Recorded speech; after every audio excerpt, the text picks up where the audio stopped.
brothers and without wasting time, let's open the man of God. Babu Mzobe from endaweni yaseMona. Hallelujah. Ushadele bazali lo baba lo unkosikazi uMama Mzobe. Banabantwana. It's a family man. Sithe umasibuka as it is our last day. Our last month, I mean, as amadoda kaNkulunkulu noma ade kuyisizini yethu singena ekusizini yomama, which is August. Lasezoshumayela khona umama. Babu MC angazi ma prayer point mhlawumbe soba ma prayer point because asikazi babone bethandaza prayer point mhlawumbe singasiza lapho kuphela from 10 o'clock mhlawumbe to 10:30 30 minutes of prayer points ngabasiza after that MC babo ma worshipers abo uphatha izwi akusasikona kwethu sesishele ngumama uMzobe ngokuhlela kwakhe thina sesiqedile inyanga yethu yokuqeda ukuphumula le sobe sesibukela sifake ihlalo sithandaza kuphela sifasta kodwa omama angazi noma mkhuzi wami makuthabana mhlawumbe Mama Mzobe nawe uzokufaka usabo thandaza kuba Mama Mzobe nozobehlela mhlawumbe uzokufaka mhlawumbe uthi uthule uzokuthiwa wena shumela sobe sizwa ukuthi la bashaya sobe sidaba wena manje siphinga lapha ikhathi sesifika baza ngiyacela umntwana zona Babu Mzobe ezosipha izwi sesiwenze ama declaration as the Lord basasabantu bakamoya. I spoke to God izolo and bengazi ukuthi I won't even do a thing. Amen. Ngizohlalela phansi konke ziphele ngomqondo opholone kanje ngoba bengize ngenze lutho bengizohlala kodwa bazana uNkulunkulu sayibandla ngamona isixolelo mase sivele siqhamuke uNkulunkulu engashongo anosixole abazalwa futhi ngithandaza kakhulu nifasta kakhulu inhliziyo zenu is always opened to receive it sezulu imthandazo wenu enza kuvele kuhambele isidingo singekho it's because ngiyathandaza to nibandla uNkulunkulu elingifuna ngoba nibandla likhulu. Amen. So nibandle lilambe liyahanga for God. Ukulamba kwenu ukwenza uNkulunkulu akwededela izinto enkulu. Lecasha bazali baba wami uMzobe, shaya mfowethu, is my brother nkasimshaya izandla. Shaya kakhulu izandla shaya khona ukikisa. How you can do better. Shaya khona ukikisa. Sizoza shaya khona ukikisa. Hallelujah. Amen. Hallelujah. Hallelujah bazalwane. Umculo umama mkhuzi waya akawohlabelela ukunako phethe umntwana lo bethi langa lomphefumulo uyangibusisa bazalwane bengicela nje ukuthi asiculele wona bese siya straight ezwini yanithembisa bazalwane angizonibambezela isihloko esizokhuluma ngaso ukulungiselelwa ukuyimpumelelweni preparing to go to prosperity. That's the title of the message.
this song.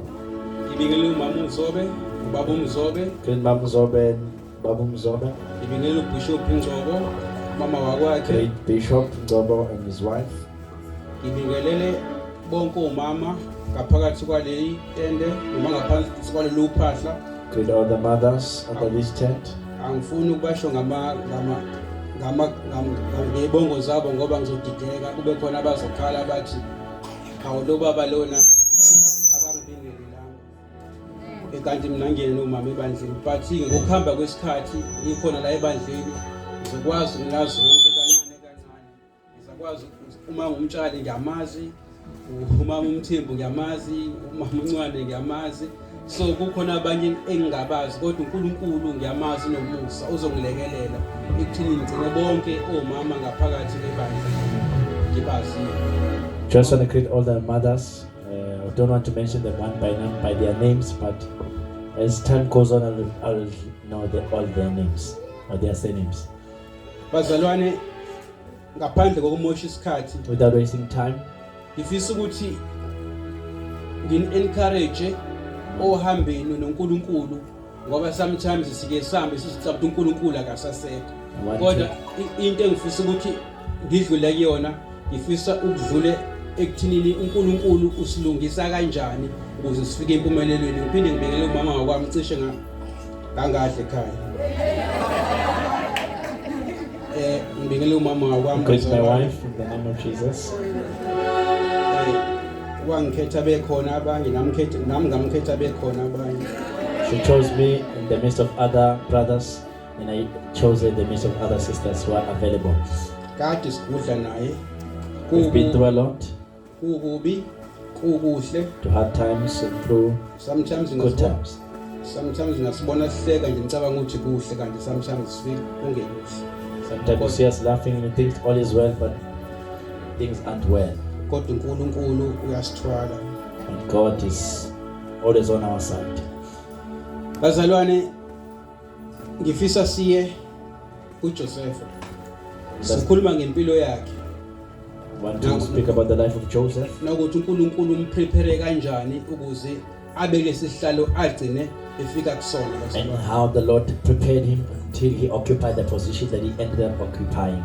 And yivese nijwayele but uNkulunkulu uthe angikhulume ngalo khona sizoqina ngoba sometimes uhamba indlela olude ngayo, sometimes abanye abantu bayababona sengathi akasasekhona uNkulunkulu kanti ukhona. The Lord encouraged me to strengthen each other through this word.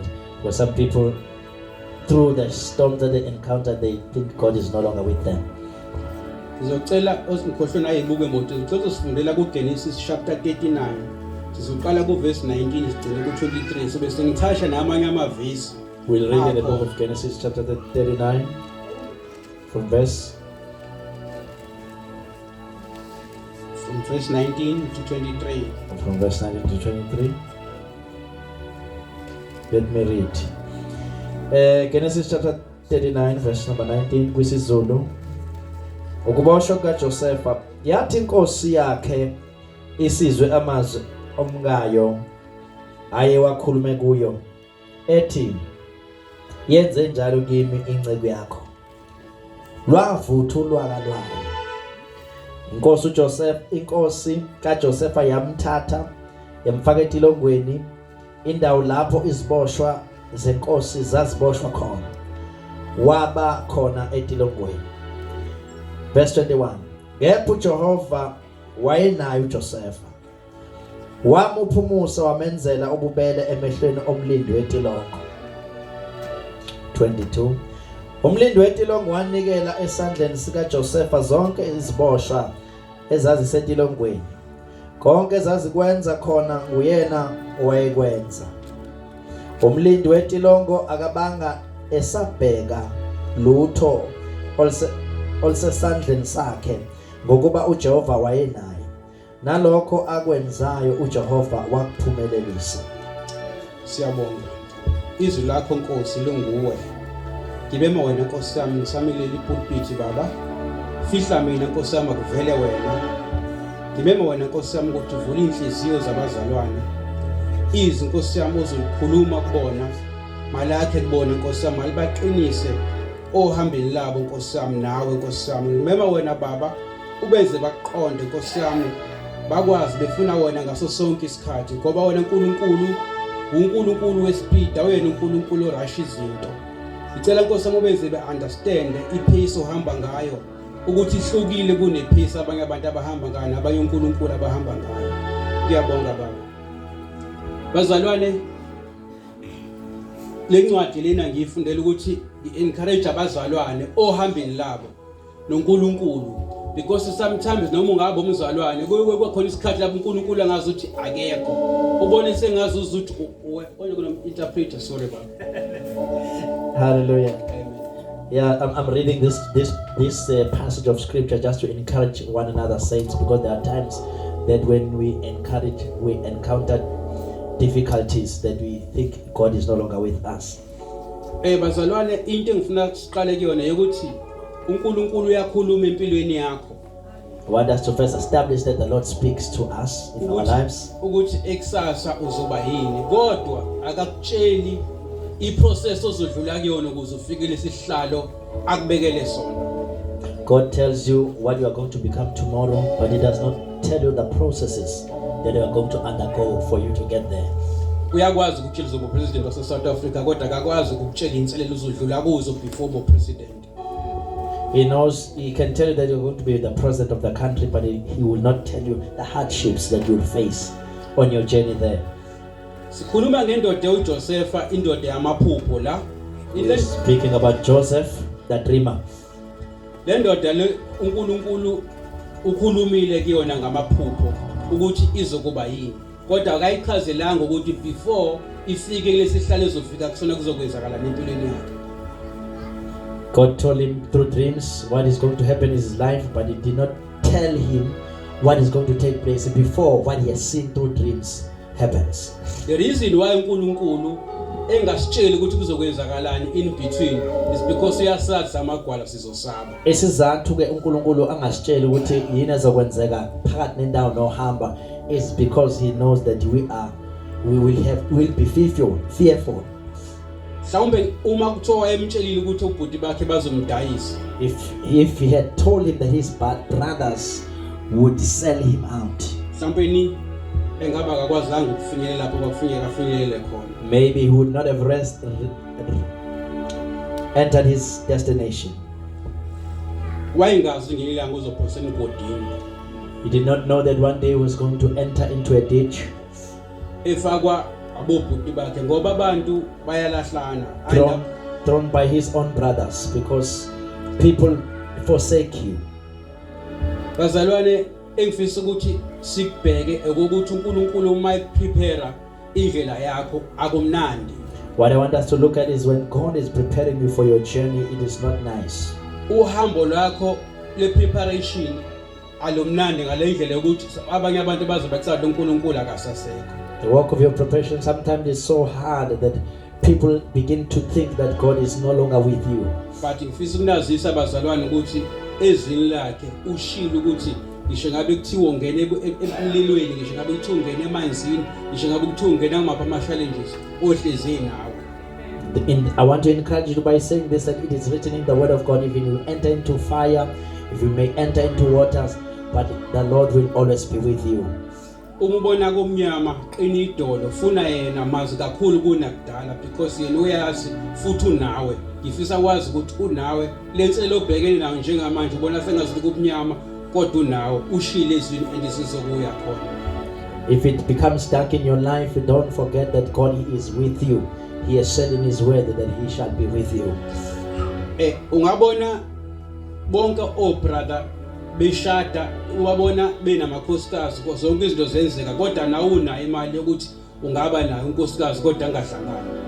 You may see brothers getting married in the church before you, and you yourself have the money to get a wife, but you see things they are not working out the way you want it to.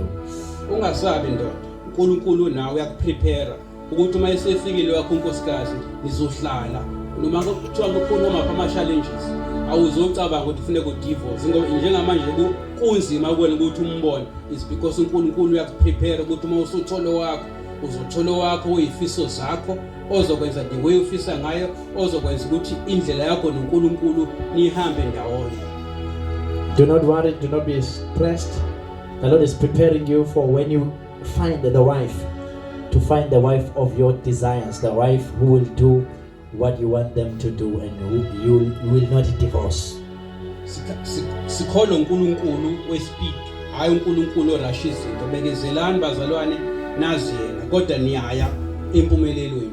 We believe the God of speed, but not the God who rushes things. You be patient, you are going to possess what the Lord has promised you. Ngaso sonke isikhathi ufuna kube nombuzo ukuthi uma ngifuna imali noma ngifuna umshado ingobani. Every time when you want to be married or to to have money, you must ask yourself, why do you want what you want? Because if uthola izinto ungazazi ukuthi why uyithola sizokubulala. Because if you get something or things without knowing the reason why you are receiving those things will kill you. Vumela uNkulunkulu akuprepare intweni zimpumelelo, because abanye abantu bayabona bafila under pressure mabebona ozaka behamba ngeemoto nabo bena amandla okuthenga imoto, kodwa izathu sokuthi abe nemoto emayengakasazi hlala uNkulunkulu ulinde. Allow God to prepare you for your blessing. Don't be in a rush or in a hurry by seeing others prosper, buying their cars, and now you also want your own car. It will come. Just allow God to prepare you. Uyakhuleka sister ukhulekela umshado ungaqhamuki lutho. You pray as a sister praying for marriage and nothing comes. Kube sengazuzuza ukuthi uNkulunkulu akakuze. uNkulunkulu uyakuprepare ukuthi the day uthole wakho umshado uyothola indoda engezokuhlupha, uyothola indoda enzohamba nani idlo ice cream ndawonye. Lapho ukhuleka khona nikhuleka nayo, lapho eneyinkinga khona nindawonye. uNkulunkulu uyakuprepare, ngicela ungapheli amandla. When you get married, when you get your own spouse, because you are praying seemingly like nothing is happening, when you get your spouse, your marriage that you are looking for, you will get the right partner who you will go out with and eat ice cream with. So don't be downhearted. Ngoba masijaha izinto sometimes uzothola umshado, uthola ukuthi umuntu omshadile unosisi kanti nebengekho ready. Ucontrola osisi, ucontrola umama. uNkulunkulu uzokunikeza umkhonyana oyokwazi ukuthi unkosikazi uyini. Awuzothola indoda okuzothumana kuniba nesinqumo enisithathayo nobabili ahambe uconfirma kumama, ahambe uconfirma kosisi. You will find a man of your own heart, a man who will not go to their sisters or their family members to go and to confer what you have both agreed upon. uNkulunkulu uyakuprepare. God is preparing you umshado wakho for your marriage. Ukuthi umshado wakho uzoba umshado oqinile ongeke uzokuyiswa ivunguvungu. That your marriage will be a strong marriage that won't be destroyed by storms. Buza bonke abantu abashadile ngaphakathi, ubiza umama uThusi ukuthi udlule kanjani ku40 years ihlele emshadweni, uzokutshela ukuthi mntanami kwakwenzeka lokho nalokho empilweni yami, ukuze sifike kulo 40 years sishadile. From there uzokwazi ukuthi ake ngimi engawujaha umshado kanti kunje. If you want to get married, go and ask Mom Tusi, who has 40 plus years in marriage, and she will give an account of the hardship that she has faced, or the things that she has encountered that are difficult, and then you will begin to say, wow, I don't think I'm ready for marriage.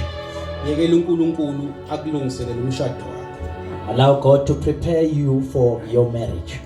Ayashada left right and center. People are getting married left, right and center. Ungabi nandaba azi ukuthi uNkulunkulu wakudalayo uyazi, uyayiprepare indoda yakho, uyayilungisa indoda yakho. Just know, don't panic, just know the Lord is preparing you, your man for you. Uzungalingi uzuthi hawu mina ngimuhle kanjena kushada usister sibanibani, mina nginjena kwenzakalani. uNkulunkulu uyakulungisa.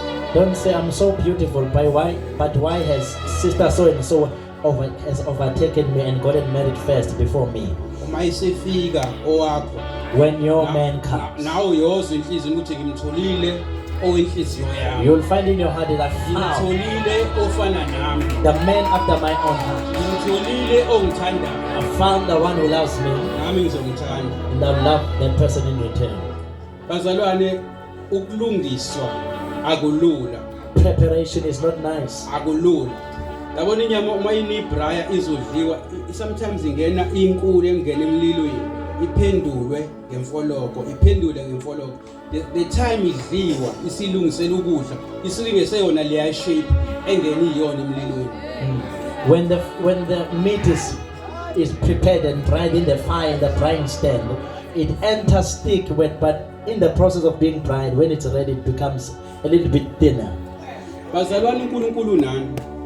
God is with you. Ungacabanga ukuthi makumnyama akekho nawe. Ungacabanga lo msebenzi ufunayo awuzawuthola kodwa uNkulunkulu usakuprepare. Don't think when it is dark that God is not with you. Don't think when it's dark that you'll not get a job that God has promised you. Uma lo msebenzi ukunikeza 1,500 rand ufule ukukhokha tithe. Uma ekunikezwa kwa 40,000 kuzokwenzakala. If God gives you a job that can give you 1.5 and you fail to pay tithes, 10% of that 1.5, how can you be able to pay tithes of 40,000 job? uNkulunkulu uyakuprepare ukuhlele kulo 1,500. God is preparing you as you are in that 1,500 job Until ukwazi ukukhokha tithe, ukwazi offer. until you are able to pay tithes and give offerings. Sizobona uNkulunkulu akazokunikeza noba 50,000 ngenyanga. You will see if God will not be able to give you a job, that will pay 50,000 a month. Bazalwane, uNkulunkulu nani? Brethren, God is with you. Abanye bezwe bethi hey ngifisa ukushada nomfundisi. Others you hear them say, I want to get married to a pastor or a man of God. Ezinye izinceku bazalwane zithembele ebandleni azinayo isalary. Other men of God are called full time. They don't have a salary. Ifisa usho bazalwane ukuthi kufuneka uzibuze ukuthi ngempela ngikakwazi ukuba umama umfundisi. Ngiyambona ubrother sibanibani ungifanele ukuthi ngabe umkhonyana wami kodwa uyinceke usebenza uNkulunkulu. Ngingakwazi ukuhlala naye. Sometimes you must ask yourself, I see brothers so and so, we can be a good match, but he's a pastor, he's a man of God, he's called by God. Can I become a pastor's wife? Abanye bayafika la ekhaya bafice gcwele abantu abaningi, abanye abantu abangajwayelanga ukuhlala nabantu abaningi aba-understand ukuthi kwenzakalani emission. So uthi ngiyamfuna ubrother ibanibani kodwa uyinciko kodwa angikwazi ukuthi ngahlala nabantu abaningi kangaka kwami. When they see what is happening here at the mission house, that there's usually so many people who are here, they begin to say to themselves, when I get married, if I get married to a pastor, I don't want to stay with so many people in my house. It means that our mother has been prepared by God. If you see what is happening at the mission house, that's why when you want something, you must ask yourself, why do I want what I want? Because if you do not have the why, then you will be destroyed. It's like ekuthatha ingane no 7 years ungakazwa iprepare ngemali ukuthi kusho ukuthini kuba nemali unikeze u50 rand ukuthi ayisikole izofika ithenga yonke into abasho khona isikoleni ifu. You cannot give a child 50 rand if you have not prepared that child for that 50 rand, because she'll go to school and she'll buy chocolate with the whole 50 rand. Bazalwane, asikubukele ukulungiselelwa ikusasa. Let us accept to be prepared for tomorrow. Sonke siyafuna izinto ezinhle ngokusheshsha. We all want good things and want it quickly. Ngiyathemba kodwa namhlanje uma siphuma wonke umuntu mayigodo kuzozibuza ukuthi uNkulunkulu. But I believe that everyone after leaving this church will ask yourself and say, Lord, mina ngimi nguphi njengoba ngithi ngifuna umshado, njengoba ngithi ngifuna imali, njengoba ngithi ngifuna 1 2 3 ngikulungele yini ukuba nayo? As I'm wanting to get married, a job, am I prepared to receive such? Nginokubuka sometimes ulinye uhlelo uthi I blew it. I watch another program on TV that is entitled I Blew It. Umuntu uthola imali ekade ngayilungiselele athola 3 million ngokuthi uwin ilotto. A person gets money that they did not prepare for. Maybe they won 3 million in a lotto. Umuthi ababuke ngisho engqondweni zabo usungasathathi kahle ngoba usuke lahlekelwe imali yayimfikele ngendlela engalindelanga ngayo ngoba wayengalungiselelanga ukuthi angayidlisha leyo mali. If you see their state of mind, it's like they are crazy because they have lost money that they've received, but they did that which they have not been prepared to receive. So kuyenzeka ubrother abe nayo imali angalobole ngisho amakhosikazi ayi-10 ngendlela imali anayo ngayo. It happens sometimes that a brother can have money and be able to pay lobola for 10 women if he likes. Kodwa kakulungele ukuba ubaba kufanele uzibuze ukuthi njengoba ngizizwe ukuthi manje nginemali lokulobola kodwa I'm ready ukuthi ngibe ubaba ngizokwazi ukufundisa ingane ngiyise esikoleni ngizokwazi yini ukuyikhulisa ngikhule ngale ndlela ukuthi sengakwazi ukuziyala uma iphuma endleleni njengoba sengifuna ukuba ubaba. Ask yourself, as you want to be a father, you have money, but are you prepared to raise your own children, to send them to school and to provide for them? If you sokwazi bo brother ngakashadi, want to know brothers before you get married? Cela uNkulunkulu akulungisele ukuthi uma usunonkosikazi ubusu ready ukuthi ube ubaba. Ask God to prepare you that when the time comes for you to wed, that you are ready to become a father. Ngoba uzoke uNkulunkulu eshilo ukuthi uzoba nomshado omuhle emshadweni wenu nizophumelela. Kodwa the day ushada nihambe nohlala kuwando. God can speak prophetically and say you'll have a wonderful marriage, you'll live in a big house, but when the day comes for you to get married, to go to that house, you find out the house is a one-room house. Sometimes siyafika isikhathi manihlele ku-one room uzibuze ukuthi uNkulunkulu wethu sizokuba right emshadweni uma ngishada futhi lo muntu engishade naye uyena uNkulunkulu athe u-right ngishadile why isihleli ku-one room. Then when you are in that one room married, you begin to ask yourself, what has gone wrong? Because the Lord had told me, if I marry this person and have a wonderful marriage and live in a nice house, then what is happening now? Uyakuprepare ukuthi the day uyohlala eBhalito. God is preparing you that when the time comes for me to stay in Balito, uzokumazi ukuthi unkosikazi uyini uNkulunkulu uyini. You will know what is a wife and what God and who God is. Because if ushada nayo unkosikazi uNkulunkulu athe uyena kuphose eBhalito. And if you get to the married to the right woman that God said is your wife, and God sends you immediately to Balito. Uzothi Babu Mzobe ethi samukelo ngicela udlule ngala uthi baba benye business meeting engisazokuya kuyona ngoba usunjani usuhlala eBhalito usukhuluma izingisi esikhulu. When your father Babu Mzobe calls you now and you are in Balito, you begin to have excuses and say there's a meeting, a business meeting that I'm going to, because now you have a big English, you're staying in Balito. Kodwa uma ikubeke ku-one room. But if he's emagwaveni causes you to stay in one room in Magwaveni, uyakuprepare the day ungene eBhalito uzoqonda ukuthi impilo injani. He's preparing you for when you enter to Balito, you'll understand how life is, life dynamics. And angazi why umfundisi ecela ukuthi ngishumayele ngoba engazothi ngiyafundisa, but I know ukuthi ongizwile. I know he was hearing me. Uma ehamba kodwa kuzobe nenye understanding yempilo. When they go home, they'll have a broader understanding of life. uNkulunkulu uma eqeqesha uqeqeshela ukuthi ngisho ngabe ushade naye inciko ngelinye ilanga naye inciko iba nawo ama-challenges because naye uwumuntu.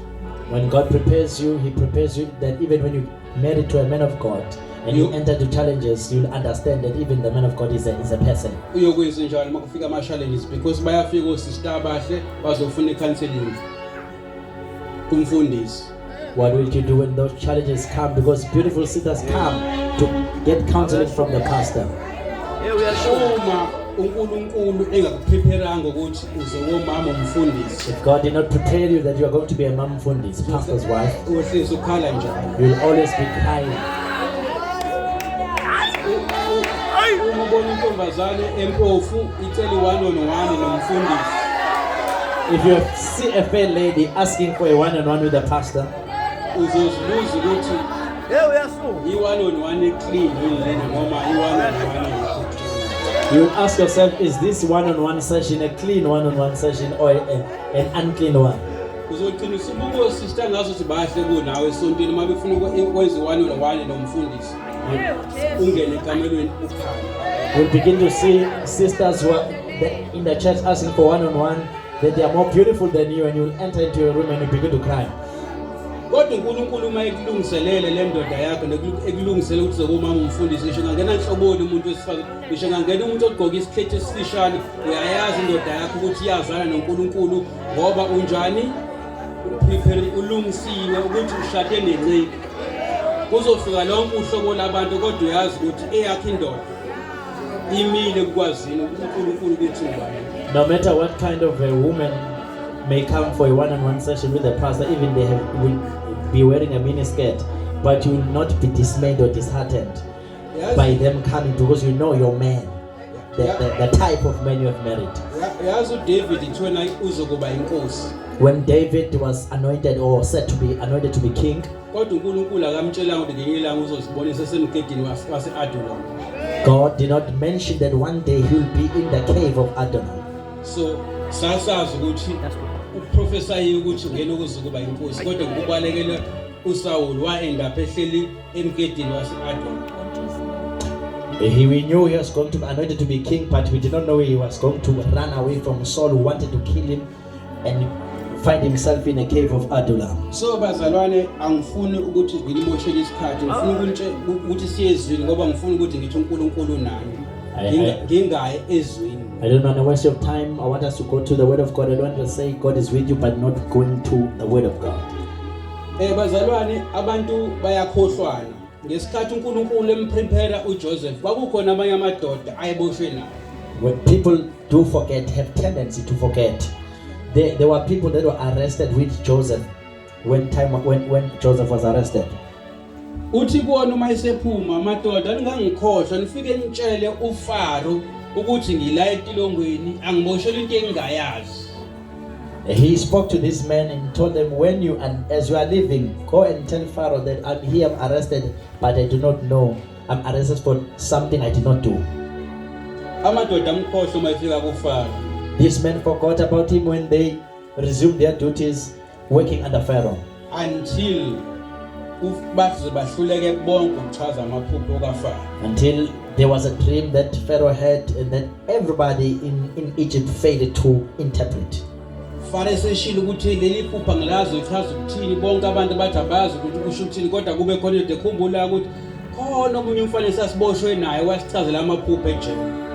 Everyone could not understand the meaning of the dream that Pharaoh had, but this man, remember, there was a man in prison who was able to interpret dreams.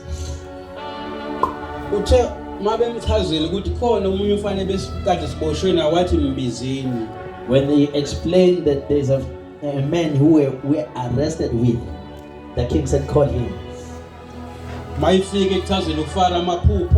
he came to explain Pharaoh's dream, impilo yakhe yashintsha ngehour wathola umcebo wathola isikhundla wathola unkosikazi within an hour. His life changed in the space of an hour. He found a wealth, a wife, and a high position. Wakuphumelela icebo wakuphumelela iphupho ayelizwe ayitshelwe ngale eminyakeni. The dream that he dreamed years ago came to fruition. Ngizama ukusho ukuthi bazalwane ama-prophecy enwatholile. Just want to say that the prophets that you have received, ningasolo ukuthi aye wrong, are right. uNkulunkulu usanimprepare ukuthi athi uma ifika anganibulali. Don't doubt that they indeed were coming from the Lord and that they were right. God is preparing that when they come, those dreams might not kill you. When they come to you, you'll ask yourself, is this really me? So bazalwane enginakho ukuthi qinani ekumazini uNkulunkulu nasekuhlaleni yena ngoba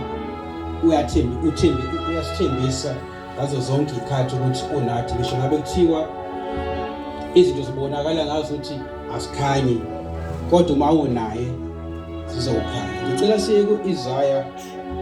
Let's go to Isaiah. Isaiah 43. I think Isaiah 43 verse 1 to 3. Isaiah 43 verse 1 to 3. Ngifundela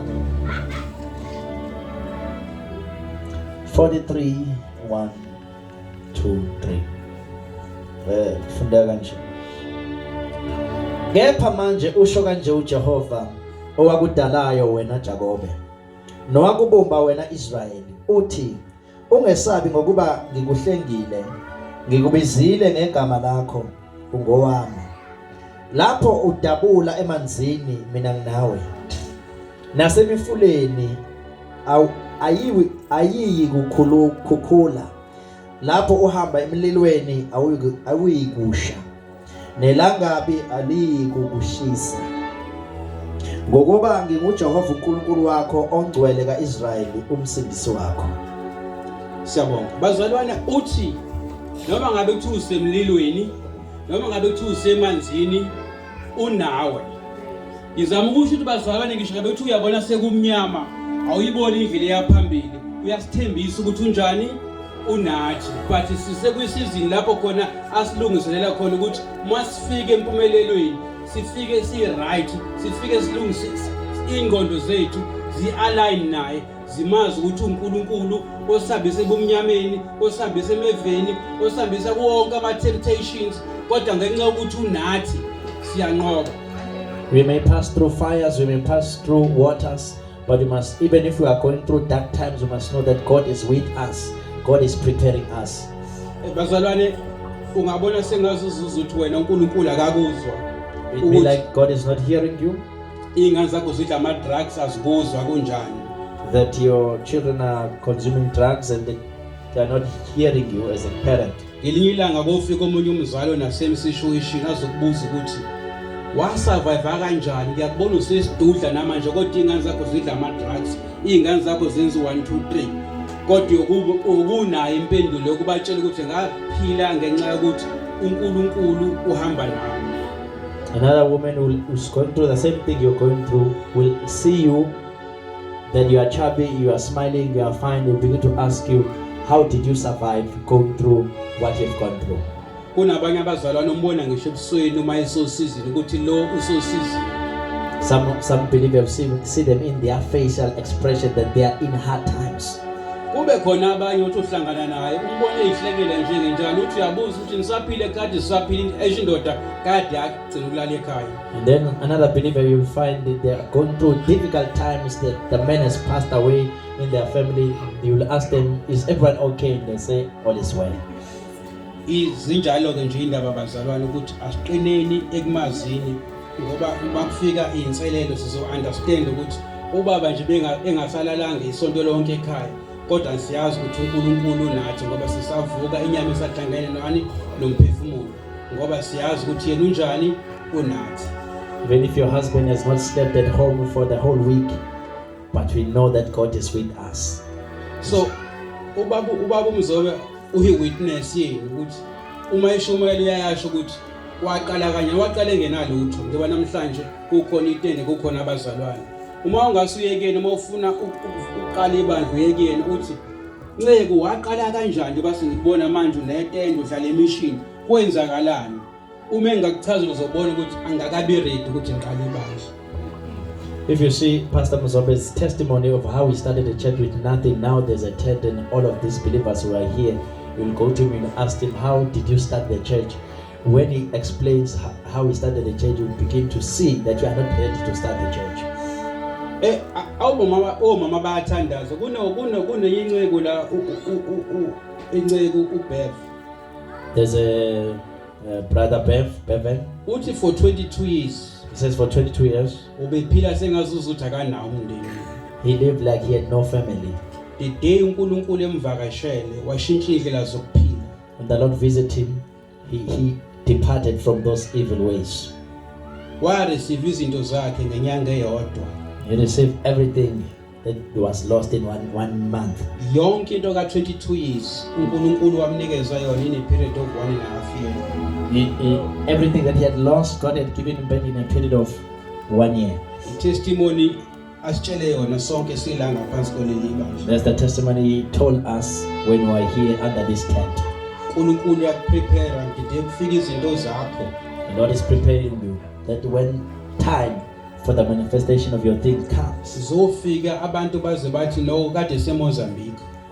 When it happens, people will begin to say you went to Mozambique. Ngoba uNkulunkulu mayise lethe izinto zakho abanye abantu abaphila isikhathi esikhulu abantu abamnyama bazi ukuthi kade welile wayeMozambique kwabuya negroup. When things are happening, black people begin to think that it can only be done if you go to Mozambique. So abantu abamnyama kanjalo ke bazalwane. Black people are like that. Uyayothi uma ukhuluma nawe umthetho insizwe iyahlala ingalali nomuntu wesifazane. Athi benigazi liyashisa angikwazi ukuhlala ngalali nomuntu wesifazane ngekudlula 3 days ngalali nomuntu wesifazane. When you tell someone that a man in Christ, a man can live without sleeping with a woman, you will find them say, no, I cannot even stay 3 days without doing that. Uma sebuya eMozambique umbone secebile umbone ehamba ngeemoto ezibizayo umbone ehamba yedwa uthi ngoba le ndoda ibengiyazi beyithi ngiyashumayeza ingitshela ukuthi yona ngeke ize kwazi ukuhlala 3 days ngalala umuntu esifazane ngoba igazi lawo seliyashisa kodwa uma isibuye eMozambique isiphethe igroup zakhona eyisebenzisa ukuze uthi icebe ingasenankosikazi ingasenantombi ingasenalutho igazi selibanda ngazi ngokwenzakalile. When they are coming now from Mozambique, this man who says his blood is hot, he cannot stay 3 days without a woman. They come from Mozambique with vessels of water, carrying water that are the source of the wealth of this man, and they have nothing, no wife, no girlfriend, because of this thing that they are using. Sinakho kubavakashela sometimes ungazi uthi asibani balo nephathi uthi yakufika lapha nawo le ndoda isiwashisa ijelo qobo anyanisi babu izintombi kade ekhuluma ngazi ukuthi nakakwazi ukuphila ngaphandle kwazo njengamanje usewuyena usewenkosikazi usenza yonke into pheka ipapa wenza yonke into izinto ayiphethe atsha ezimtshelayo ezimnika direction ukuthi akaphile kanjani akenze kanjani isikhathi esiningi azibafuneka abantu besifazane.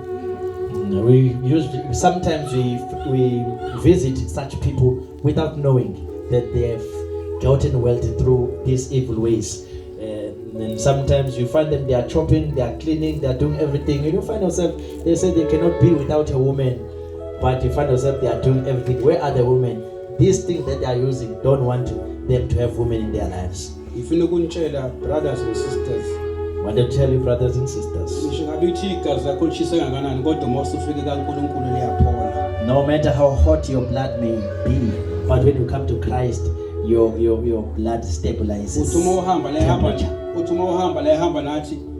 When you go in Hambanati, only 2 months uzobuyela lapha ekade siphila naye khona only 2 months ngikunikeza 2 months. When you're walking around Hambanati carrying your Bible, people will begin to say, we know so and so, you will be back with us in 2 months. So bazalwane qinani ekumazini bakumbona usisi bambona ubrother uphele 1 month uphele 2 months uphele 2 years uphele 10 years.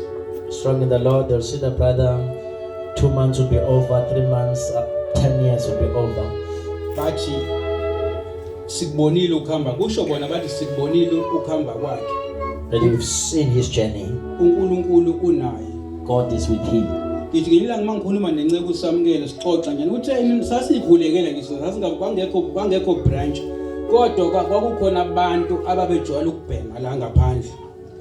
Noma bangabhema la ngaphandle kodwa bayazi ukuthi khona uNkulunkulu usindisayo.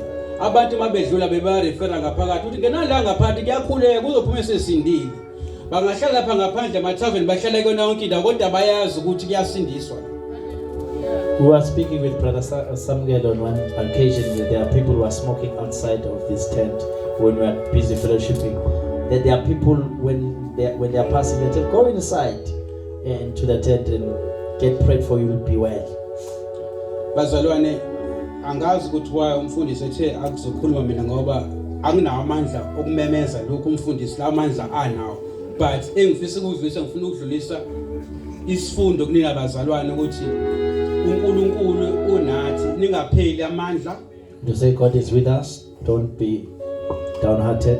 Ungasho ukuthi ngasho lo abazali sibancane asazi ukuthi besidliwa abantu sithola ama handouts. uNkulunkulu uyazi ukuthi yini ayenzayo ngempilo yini. Don't say I've lost my parents, people are giving us donations so that you can survive. God knows your story. God knows what he has in store for you.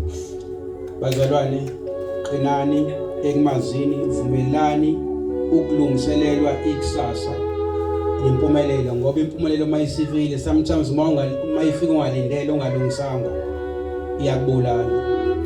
Allow God to prepare you for your prosperity, because if prosperity comes and you are not prepared, your prosperity will kill you. Ngoba mhlawumbe ungasuthola imoto manje ungalungiselelwe, ngeke uphinde ube naso isikhathi sokucleana ngisho ekhaya. Uhlezi nabangani nibhenga all over nini namaphathi left right and center, usukhohliwe uNkulunkulu, usukhohliwe umthandazo owayithola la ekhaya ukuze uthole imoto. But ivumela uNkulunkulu ukuthi akuprepare. Mawuphuma namhlanje mawugoduka ufuna ukuzibuza ukuthi uNkulunkulu ufuna uhlale ekhaya, uNkulunkulu ngiready yini ngale izinto engiyifunayo. If you are to get a car now and you're not prepared, you might take the car and go out with friends to drink alcohol, to party all night, and you forget to even to clean your own house, to go to service, or even to pray, because you've received the car before you are prepared for receiving it.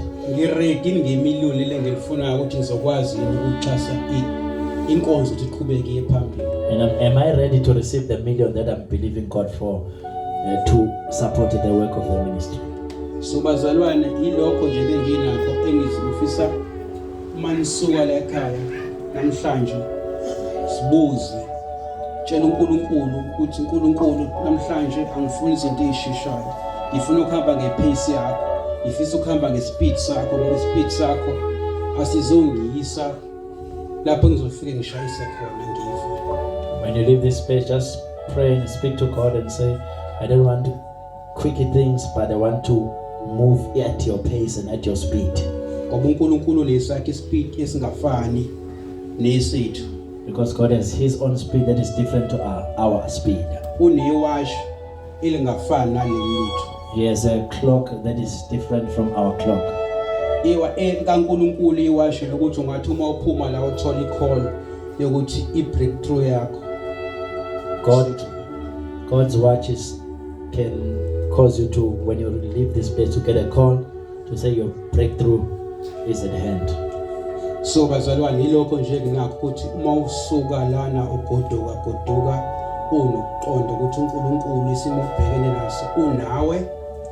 Ngisho ngabe kuthiwa udlula kusiphi situation, uNkulunkulu unawe, uzoqinisa ibreakthrough yakho iyeza isendleleni. Izinto ezikhulunyiwe ngempilo yakho ezipositive ziyeza, kodwa uNkulunkulu usakulungisela ukuthi uma sifika singakubulali.